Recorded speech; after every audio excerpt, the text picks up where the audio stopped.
হয়েছে নাকি? যদি পছন্দ হয়ে থাকে তাহলে আমাকে বল, আমরা তোর হয়ে প্রপোজ করে দিই। তখন আমি বললাম যে না না, এসব করার কোনো প্রয়োজন নাই, কারণ তোরা যদি আবার বলিস আবার যদি না করে দেয় তখন ওটা কেমন না, মান সম্মানের ব্যাপার। তখন তারা বললো যে আরে না, কোনো সমস্যা হবে না, বল, বলবো কি? আমি বললাম যে ঠিক আছে, বলে দেখ। তবে একদিন কি হলো, আমার একটা ভাস্তি আমাকে জিজ্ঞেস করলো, আচ্ছা চাচ্ছু, আপনি কি ময়না নামে কাউকে চেনেন? আমি বললাম যে ময়না না তো, কেন, কি হয়েছে?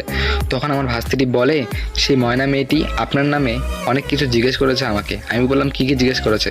তখন সে বলল যে আমাকে জিজ্ঞেস করেছে যে ওই ছেলেটার নাম কি রে? তখন আমি বললাম যে ওই ছেলেটার নাম তো বিল্লা। তখন সে বলল যে আচ্ছা ছেলেটা কেমন, ছেলেটা কি কখনো রিলেশন করেছে? আমি বললাম যে না, আসলে ও তো আমার চাচ্চু হয়, অনেক ভালো ছেলে, এই কথা বলেছি আমি চাচ্চু।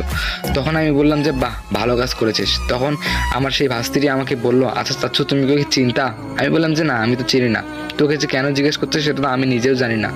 তখন আমার ভাস্তি বললো, ও ঠিক আছে, আচ্ছা চলে যাই।